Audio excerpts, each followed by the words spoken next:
There was once a boy who lived in a small, quiet village, far away from the noise of big cities and bright lights. His home was simple, a tiny house with cracked walls and a roof that whispered every time the wind passed through. But every evening something magical happened. The boy would sit outside on the dusty ground and look up at the sky. And whenever an airplane crossed above him, his eyes would shine with wonder, as if he could already see himself up there. "Mom," he once said, pointing to the sky, "one day I will fly high like that." His mother, tired from a long day of work, looked at him and smiled gently. "You will, my son," she said. "But first, you must learn to believe in yourself." At that time, he didn't fully understand what she meant, but life was about to teach him. The next morning, like every other day, he walked to school with slow steps and a heavy heart. School was not a happy place for him. While other children answered questions confidently, he struggled to even understand them. Words felt confusing. Numbers felt like puzzles he couldn't solve. One day, the teacher called his name. "Stand up and answer this," the teacher said. The boy stood there, silent. The classroom filled with whispers, then laughter. "He doesn't know anything," one student said. "He will never succeed," another added. The teacher sighed, disappointed. "Why are you always behind others?" the teacher asked. The boy looked down and whispered, "I am trying." But no one heard the effort behind those words. That day, something inside him began to break. Days turned into weeks, and the pressure grew heavier. Then came the exam results. The boy held the paper in his hands, his fingers trembling. One word was written clearly: fail. It felt like the world had suddenly gone silent. The voices of his classmates echoed in his mind. "You will never succeed." He walked home slowly, each step heavier than the last. That night he sat in a corner, holding the paper tightly, tears falling without control. "Maybe they are right," he whispered.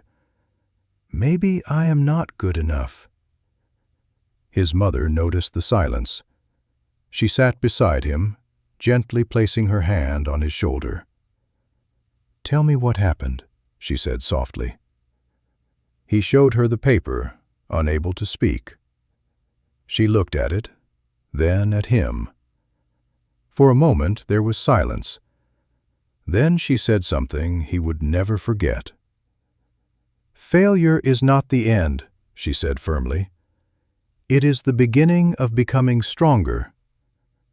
The boy looked up, confused. "How?" he asked. She smiled.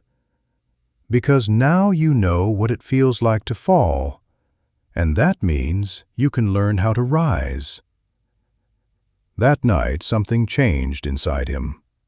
It wasn't loud, it wasn't dramatic, but it was real. He wiped his tears, opened his book, and said quietly, "I will not give up." From that day on, his life became a journey of discipline. He started waking up before sunrise. At first it was hard. His eyes felt heavy. His body resisted. But he kept going.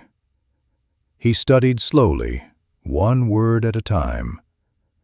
When he didn't understand something, he tried again, and again, and again. While other children were playing outside, he sat inside, learning. While others laughed, he stayed focused. There were many days he felt like quitting, days when nothing made sense, days when he thought, What's the point? But every time he felt that way, he remembered his mother's words. Learn how to rise. Months passed, then years. Something incredible started to happen. The boy who once couldn't answer a single question began to understand. The boy who once failed started passing. The laughter of others slowly turned into silence, and that silence turned into respect. One day the teacher called his name again. This time his heart still beat fast, but his mind was ready. He stood up and he answered, correctly. The classroom was quiet. No laughter, just surprise. The teacher looked at him and smiled. Well done, the teacher said. It was a small moment, but for him, it meant everything. Years later, that same boy stood on a stage. But this time, he wasn't the one being laughed at. He was the one being celebrated. He held an award in his hands. The crowd was clapping. The same teacher who once doubted him walked up and said, "I'm proud of you." The boy smiled, not with pride, but with gratitude. "Thank you," he said, "for not giving up on me, even when I almost gave up on myself." But his journey didn't end there. Because success didn't change who he was. It reminded him of who he used to be. The lonely boy, the one who struggled, the one who almost quit. So instead of walking away from that past, he chose to go back to it. He started teaching children who were just like him, children who felt lost, children who believed they were not good enough. He looked into their eyes and saw his younger self, and he told them something simple but powerful. "Never think you are weak," he said. "Your story is not over yet." One evening, after a long day, he stood outside again, just like he used to as a child. The sky looked the same, the wind felt the same, and then an airplane passed above him. He watched it quietly, but this time, something was different. He wasn't just dreaming anymore. He had lived the journey. He had felt the pain. He had built the strength. He had become something more. He smiled and whispered to himself, "I didn't just learn how to fly." There was a pause, a deep breath. "I learned how to rise." And that made all the difference.